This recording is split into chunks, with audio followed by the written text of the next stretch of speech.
Assalamualaikum warahmatullahi wabarakatuh.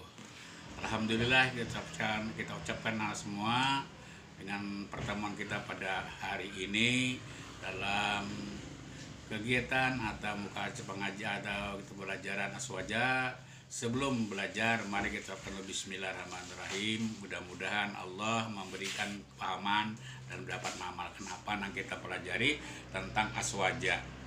Aswaja adalah yang singkatan daripada ahlu sunnah wal jamaah, bahwa kita harus berpedoman dan beramalan dengan aswaja. Artinya aswaja itu dalam singkatan ahlu sunnah wal jamaah. Dengan demikian ahlu sunnah jamaah itu adalah ajaran yang kita mengikuti Rasulullah dan mengikuti para sahabat-sahabat selanjutnya. Dan alhamdulillah di Indonesia ini beberapa macam bagian, ada Ahlussunnah wal Jamaah, ada Muhammadiyah, ada yang lain-lainnya lah, banyak lah. Tapi kita sebagai yang benar yang mana belum, ya apa Ahlussunnah wal Jamaah, apakah Muhammadiyah, hanya itu nanti Allah yang menentukan. Cuma kita terbesar di Indonesia ini orang NU karena kita berdasarkan sekolah NU. Jadi oleh karena itu semua perhatikan dengan baik ajaran Ahlussunnah wal Jamaah. Nah, Ahlussunnah Jamaah ini adalah haluan yang dibawa oleh para ulama. Ulama-ulama Ahlussunnah Jamaah termasuk yang pertama adalah Wali Songo di Pulau Jawa.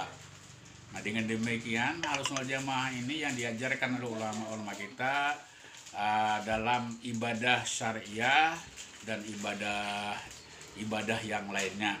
Ini ada beda sedikit, tapi sama aja tujuannya untuk mencari keridhaan Allah Subhanahu wa taala. Ahlussunnah wal Jamaah aswaja ini adalah untuk memberikan dan sebagai kita menghadap Allah, yaitu dalam ibadah syariah. Nah, jadi oleh karena itu Islam di Indonesia masuk pada abad ke-7 Masehi.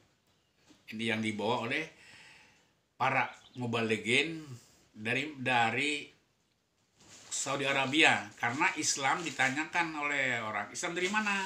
Bukan dari barat, bukan dari timur, bukan dari selatan, tapi Islam berasal datangnya dari kota Saudi Arabia atau Mekah.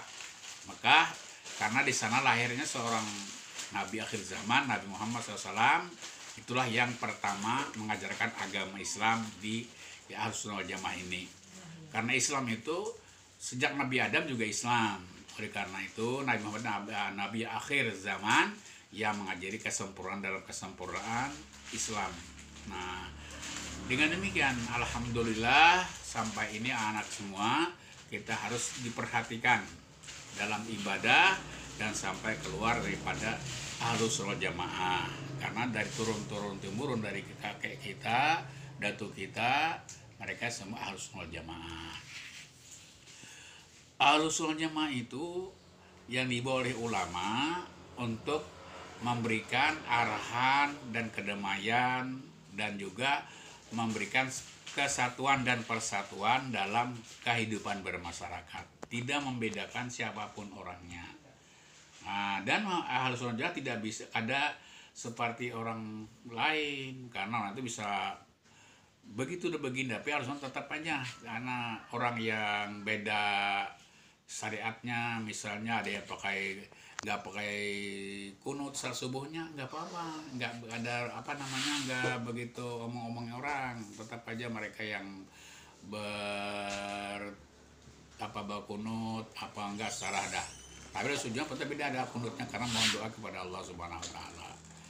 Dan tadi sebutkan anak-anak Ahlussunnah Jamaah itu adalah mengikuti sunnah Rasul dan para sahabat Nabi Muhammad SAW sampai tabi'in sampai ulama sekarang. Di Indonesia dibawa oleh Wali Songo, dan Wali Songo inilah yang mengajarkan kepada murid-muridnya, kepada umat Islam di Pulau Jawa utamanya, sampailah kita ke Kalimantan. Makanya yang terbesar dibentuk adalah NU yang dipimpin oleh Hasyim Asy'ari, itu yang membentuk nama NU. Nah, Nahdlatul Ulama, perhimpunan para ulama. Nah, dengan demikian anak-anak, mudah-mudahan kita mempelajari aswaja ini dapat mengamalkan dengan sempurna, tidak begitu susah karena ada tuntunannya. Nah, oleh karena itu para walilah, wali 9, wali songo yang terkenal untuk memberikan ajaran pertama dalam di Indonesia ini masalah Ahlus Sunnah wal Jamaah. Nah, dan di dalam Ahlus Sunnah wal Jamaah itu juga sama ada 4 mazhab yang diikutin. Alhamdulillah di kita di Indonesia ini terbesar Imam Syafi'i, karena imam itu ada 4, Imam Syafi'i, Imam Maliki, Imam Hanafi, dan Imam Hambali. Di Indonesia ada imam lainnya, banyak imam yang maka imam yang lain, tapi kita harus Imam Syafi'i yang terbesar. Juga ada imam-imam yang ada di antara itu kecil sekali itu. Nah, dengan demikian anak-anak, kita sampai akhir hayat pun jangan melepas dari Ahlus Sunnah wal Jamaah, karena inilah tuntunan yang selalu kita harapkan mendapat ridha Allah Subhanahu wa taala. Dan demikianlah anak, nanti kita perhatikan pelajaran yang menjadi pembawa Ahlus Sunnah adalah Wali Songo. Nanti kita ceritakan Wali Songo siapa orangnya, dan nanti mudah-mudahan kita kenal dengan Wali Allah. Karena Wali Allah inilah yang memberikan ilmu pengetahuan, dan doa mereka lah yang kita harapkan. Mudah-mudahan kita paham dalam baik dalam ibadah dan kerja. Selalu mohon kepada Wali Allah Subhanahu wa taala. Terima kasih anak. Demikianlah Bapak sebagai penjelasan, sebagai penerangan dalam menjelaskan masalah aswaja ini. Nanti karena tahu bahwa Islam itu dibuat datangnya dari kota Mekah, Saudi Arabia, kota suci, itu agama Islam asalnya yang dibawa ke Indonesia ini. Nah, dengan demikian anak-anak lah kira-kira ini yang dapat sampaikan. Mudah-mudahan nanti kita selanjutnya akan cerita-cerita Wali Songo yang berjuang dalam membina umat dalam Ahlus Sunnah wal Jamaah. Dengan saya akhiri dengan assalamualaikum warahmatullahi wabarakatuh.